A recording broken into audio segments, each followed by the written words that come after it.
ओम गणेश हर हर महादेव। आजकल social media पे एक वीडियोस बहुत वायरल हो रहा है। बहुत लोगों ने, मैंने भी देखा, बहुत लोगों ने मुझे भी पूछा है, भेजा है।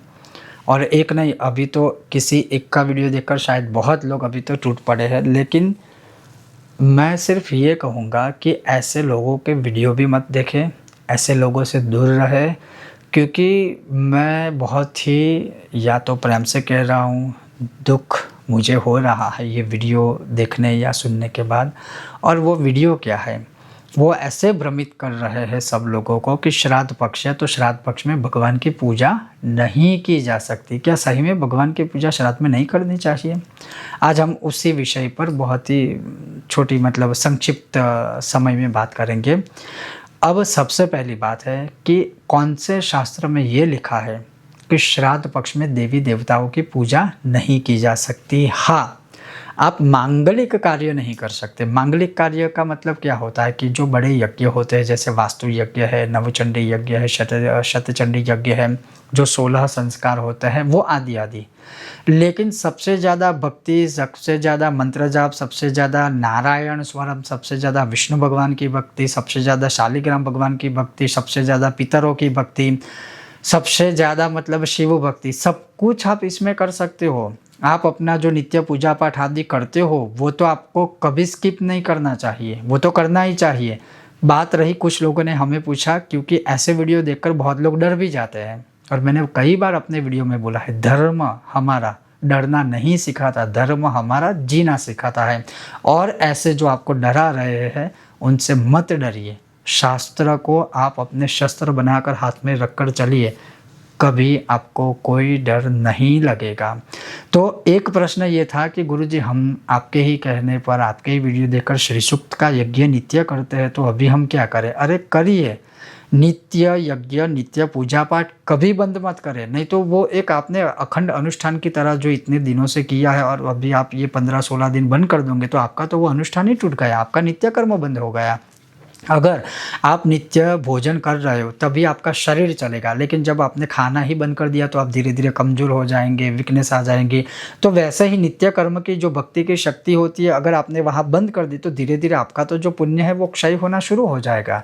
तो ऐसा कहाँ पर लिखा है? किसने बोला? कौन ऐसा भ्रम फैला रहा है कि श्राद्ध पक्ष में भगवान की पूजा नहीं कर सकते हैं? ज़्यादा कीजिए। क्या श्राद्ध पक्ष में भगवत गीता का पाठ नहीं कर सकते? हमारे शास्त्रों में लिखा है, कीजिए। क्या श्राद्ध पक्ष में गरुड़ पुराण तो सर्वोत्तम माना गया है, वो कीजिए। श्राद्ध पक्ष में भागवत महापुराण की जो सप्ताहें होती है, अर्थात कथाएं होती है, सबसे उत्तम है। श्राद्ध पक्ष में आप तर्पण करते हो, किसका करते हो? पितरों का तो करते हैं, लेकिन सबसे पहले किसका तर्पण आता है? देव तर्पण, देवताओं का तर्पण, जिसमें ब्रह्म स्तृप्यताम, विष्णु स्तृप्यताम, रुद्र स्तृप्यताम, प्रजापति स्तृप्यताम, अग्नि स्तृप्यताम, यम स्तृप्यताम, निरुत्य स्तृप्यताम, इतने तो देवता आते हैं। तो क्या ये भगवान की पूजा नहीं हुई? उसी प्रकार से फिर ऋषियों का तर्पण होता है, सनक, सनंदन आदि। क्या वो भगवान स्वरूप नहीं है, नारायण के स्वरूप नहीं है? तो वो आते हैं। जब आप कोई श्राद्ध पक्ष में कोई पितरों का स्तोत्र जो कर रहे हो, रुचि मुनिकृत पितृस्तोत्र अर्चिता नाम मूर्तानाम पितृणाम दीप्त तेजसम नमस्यामि सदा तेषां ध्यानम दिव्य चक्षुषाम, तो वो तो मार्कंडेय पुराण का है। तो मार्कंडेय पुराण से ही निकाल के हम वो स्तोत्र का पाठ कर रहे हैं। तो मार्कंडेय पुराण क्या वो भगवान का स्वरूप नहीं है क्या? तो ऐसे जो लोग भ्रांतियाँ फैला रहे हैं उनसे बचिए। श्राद्ध पक्ष में पीपल के पेड़ की पूजा, तो पीपल में कौन निवास करता है? ब्रह्मा विष्णु महेश। श्राद्ध पक्ष में तुलसी जी की सेवा, तुलसी जी में कौन है? भगवान का निवास है, माता रानी है, राधा रानी है, सर्वस्व है। तो ऐसे भ्रमित करने वालों से बचिए, भ्रमित मत होइए। धर्म से जीना सीखिए, धर्म से डरना मत सीखिए। जहाँ शास्त्र जो कहते हैं वो आचरण कीजिए। और ऐसा बिल्कुल नहीं है कि श्राद्ध पक्ष में आप नित्य यज्ञ नहीं कर सकते, श्राद्ध पक्ष में आप पूजा पाठ नहीं कर सकते, श्राद्ध पक्ष में आप अनुष्ठान नहीं कर सकते, श्राद्ध पक्ष में आप ये नहीं कर। श्राद्ध पक्ष में जो नीति नियम होते हैं ना, सामान्य रूप से, जैसे मैंने श्राद्ध पक्ष की शुरुआत में भी एक वीडियो में बोला था, बताया था कि अगर आप श्राद्ध पक्ष में, जब स्पेशली जिस दिन श्राद्ध हो, आप शेविंग नहीं कर सकते हैं, नाखून नहीं काट सकते हैं, बाल नहीं कटवा सकते हो, आप ब्रह्मचर्य का पालन कीजिए, लहसुन प्याज वाला जो है श्राद्ध में वो भोजन नहीं कर सकते। ये सारी चीज़ें शास्त्रोक्त है। जो हमारे पुराणों में, वेदों में लिखा हुआ है।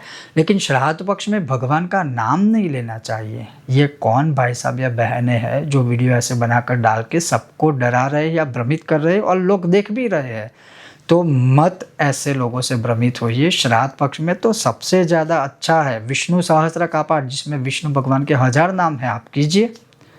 विष्णु भगवान के स्मरण से तो पितर भी काफ़ी खुश होते हैं, और उसमें ही है विष्णु सहस्त्र के महात्म्य में। और विष्णु सहस्त्र का महात्म्य या विष्णु सहस्त्र कहाँ से आया? तो महाभारत से, अनुशासन पर्व से। तो क्यों डरना? तो ऐसा कुछ नहीं है, भ्रमित मत होइए। आप बिंदास भगवान का नाम लीजिए, बिंदास संकीर्तन कीजिए, जो भी पूजा पाठ नित्य कर रहे हैं वो कीजिए। कोई डरने की आवश्यकता नहीं है, कुछ भी डरने की आवश्यकता नहीं है। ओम गणेश, हर हर महादेवा।